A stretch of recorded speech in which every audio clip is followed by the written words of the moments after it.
Hello and welcome back to my channel. Today's video is the fourth and final part to my series where I am ranking the GoodReads Choice Award nominees in the category of romance. We finally made it. If you haven't seen the previous three videos, make sure you jump back and go watch those, or else this may not make a bunch of sense to you. I'll add links to all of those in the description below. And just as a reminder, here is what our ranking list is looking like this far. We have 5 books left on our list, so let's jump into it. I am about 30-ish% of the way into Leather and Lark. I've been putting off this one. I really didn't want to read this one. To be completely frank, Butcher and Blackbird, the first book to this one, was my least favorite read of 2024. I just found it weird and kind of goofy, and with the serial killers, I think what I've learned from this one and the previous one is I don't like reading about serial killers like this. Usually when I read a book that has something like that, it's more of a mystery or a thriller. These just feel a little goofy, maybe a little unserious. So I don't know. I'm liking this one better slightly than the first one, Butcher and Blackbird. As this one, it is a fake marriage, which is a trope I am a sucker for. So we'll see how it goes. I know a lot of people really loved these books, and I think personally they're just not for me. So I'll check back in once I eventually finish this one. Okie dokie, so I have finally finished Leather and Lark, and I can admit that I did like this one better than the first book in this series, Butcher and Blackbird. This one, it's a lot less gory, which made it a lot easier for me to get through. I also took the suggestion of some people on my Bookstagram, and I listened to the audiobook version of this one. I was listening on Spotify, and that made it a lot easier to get through as well. I really enjoyed the narrators that they had for this one. It was really fun hearing Lachlan's accent. Although with that being said, this still just isn't a book or a series that's for me, which is completely okay. But for that reason, I'm going to be putting this one below Not in Love. Alrighty, so I am about 30% of the way through How to End a Love Story, and this one's interesting. So we're following Helen. She's an author, and her books have become a major success, and they're actually being adapted into a TV series. She has gone to LA, and she's in the writing room contributing to writing the script for the show. This is everything Helen dreamed it would be, except for the fact that Grant Shepard is there. And Helen and Grant, they know each other from back home in New Jersey, and there is incredibly bad blood between the two of them. I'm half expecting there to be this big blow up of their past in front of all of Grant's co-workers, because he's been in this industry for a while, and he's made quite the name for himself. He's actually like the second in command for the writing room, and this bad blood between the two of them, it might be bad enough to ruin everything he's worked for. So I'm really curious to see how this one's gonna play out, so we'll just keep reading and see what happens.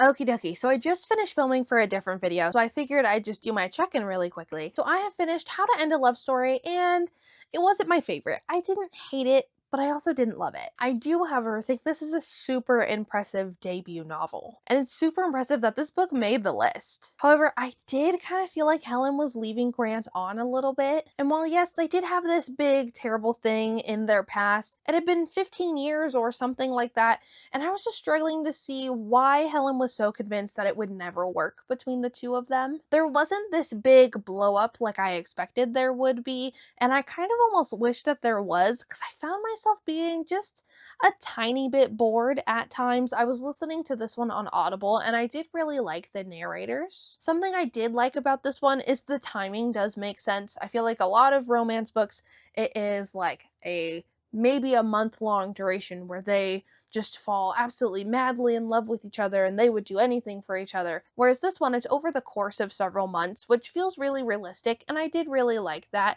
It was nice to kind of see where Helen and Grant, they slowly started to become friends and then more. So I liked the pacing of their relationship. For this one, I'm thinking I'm gonna put it above the Cinnamon Bun Bookstore, but below Lies and Weddings. So I am about halfway through Play Along, and I'm really liking this one. I am still ever so slightly grumpy because this was the book that I had to do the most amount of homework for. This is book 4 in the series, and before starting this video, I hadn't read any of these books, so I had quite the bit of backlog to get through, but it's redeemed itself because I've really enjoyed this series. I talked about it a little bit in my 2024 wrap-up video, but something that I think is really cool about this one is the series. It's all about players in Chicago, and usually when you're reading a sports romance, all the books in that series will just jump from player to player on one team, but this one, it's players in Chicago. So the first one was a hockey romance, the second one was a basketball romance, the third one and this one are baseball romances. So I think that's really cool. So for this one, we're following Isaiah. He plays shortstop, and he's the brother of Kai, who is the male main character from the third book. At the very end of the third book, we saw that Isaiah drunkenly got married to one of the team's only female employees in Vegas. And so this book picks up and you see what happened that night, which it's kind of fun to see that perspective, and then the aftermath. That's my dog. Zoe, what you doing, baby?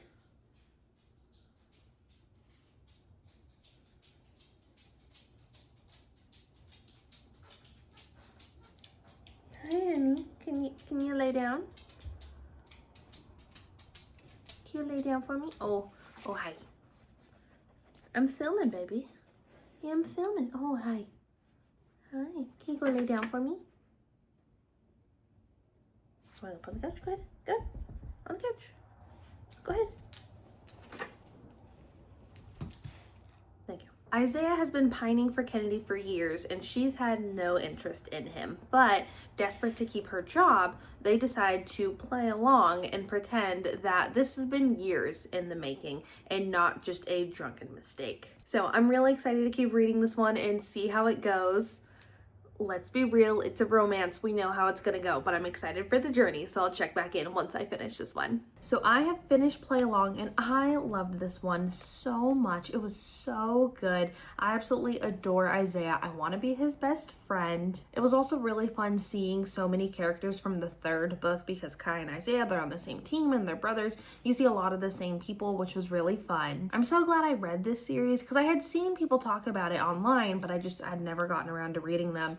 And I totally get the hype about these ones. I just loved seeing the relationship build, and I just absolutely am a sucker for any type of romance where the male main character falls first. So I just loved this one so much. I'm thinking for this one specifically, I'm gonna put it right below King of Sloth. Hello, I'm about a third of the way into The Love of My Afterlife, and this one is wild. We're following Delphi, who at the start of the story, she is actively choking to death, and she wakes up in this room being told that she has died. While she's in this room, she meets this man who she has a super sudden connection with, unlike a connection she's had with anyone else. But then someone comes running up, there's been a mix-up, that man's not actually dead, and he's sent back to Earth. Delphi, desperate to get back to him, makes a deal. She has 10 days to find this man, get him to kiss her, and she can continue living her life with him on Earth. But if she fails and goes to 10 days without getting him to kiss her, she has to move on to the afterlife. This one so far, it is a bit cheesy, but I'm intrigued to see how it's gonna go. I'm not usually someone who's into paranormal things, but I feel like because of how cheesy it is, it makes that kind of easier to go with. So I'm curious to see how this one plays out. So we'll keep going, and I'll check back in once I finish this one. So I have finished How to End a Love Story, and it was different. It was very goofy, but kind of a fun change of pace. I was listening on Audible, and I really liked the narrators. It was really fun hearing the accents because this is set in London. Something that I also thought was interesting is this is a single perspective story. We only get Delphi's perspective, which I feel like for this story in particular, it made a lot of sense to do it like that. I was able to guess where the story was gonna go, but it was entertaining, but it was very cringy. The secondhand embarrassment in some parts were so strong.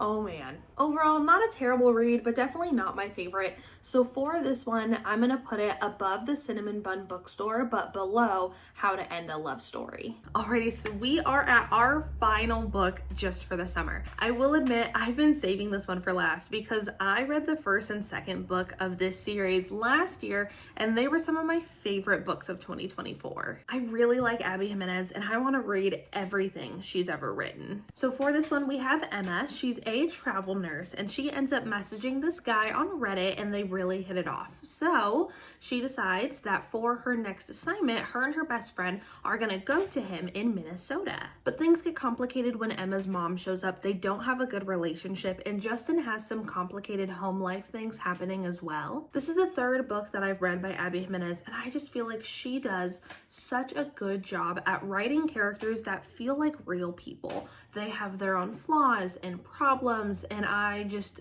eat it up every single time. I'm so excited to keep reading this one, so I will check in with you guys once I have finished this one.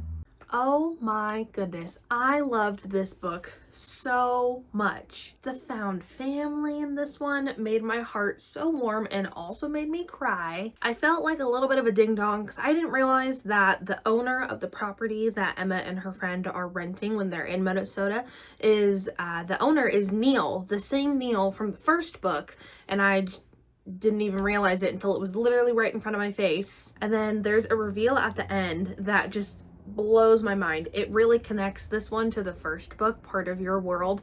So while you could read this as a standalone, I'd recommend at least reading Part of Your World first because it makes this one hit so much harder. There's a couple cameos of some people from the second book, Yours Truly, but this one, it has a lot of ties to the first book. So definitely read that one first and then read this one. As I've mentioned in some of her other books, I really appreciate how positively therapy and mental health is represented in her books. There was some really good character development in this one. I think this might be my favorite read of the year so far. It was just so good. I was so sad when it was over. I just loved this book so much. I really, really, really enjoy Abby Jimenez. I want to read everything that she's ever written. So I think safe to say this one is taking #1 spot. Hello, Editing Michaela here. I made a little oopsies and I forgot to mention in my outro, which you'll see in just a minute, I wanted to put up this graphic here that I made and show the comparison of my ranking of everything versus the actual GoodReads ranking. So up top, this is what we've been working on for this series, my personal ranking of first place all the way down to 20th place, and then the bottom is what the actual ranking was. Because I'm posting this after the voting has already commenced, we're able to compare my ranking versus what it actually ended up being, which I think is really fun. I think it's really interesting how some are very similarly ranked, like looking at Wild Love or The Pairing. Those are pretty similar, but then there's also some things that are completely different, like how in the world is Leather and Lark in 4th place? How Goodreads gets these rankings is it's by everyone's votes. So I was able to pull up Goodreads here, and we can then see Funny Story ended up with 179,349 votes, whereas Just for the Summer, second place, got 140,786 votes. Bride in third place, 99,290 votes. Fourth place, Leather and Lark, 41,321 votes, and it just keeps going from there. So I thought that was just a fun little tidbit that I wanted to throw in, but I just completely forgot to mention it during my outro. So sorry and goodbye. Alrighty, so that is it for our ranking the 2024 Goodreads Choice Award nominees in the category of romance. This video has been quite the undertaking. I have spent so much time not only just reading, but all the filming and then technical problems and everything that went into this video, but I have had so much fun doing this. I hope you guys enjoyed it. I really want in the future to do this video again, but ranking the 2024 our mystery and thriller nominees. I'm thinking I might do that a little bit later this year, so let me know what you guys think. I do have some improvements that I want to do if I do this series again. I really enjoyed doing the vlogging portion, but I really didn't like how inconsistent the audio was. So I think next time I do this, I will be using my microphone that I have here. I also bought a little gimbal, so that'll be coming in the mail soon, which I think will also kind of help with how shaky some of the footage was. But thank you so much for being here. Once again, I had so much fun doing this, and I'd like to continue doing this posting every single Sunday. So make sure you subscribe, leave me a comment, let me know what your thoughts are about this video series, and me doing more of them in the future. And I'll see you guys next Sunday. Bye.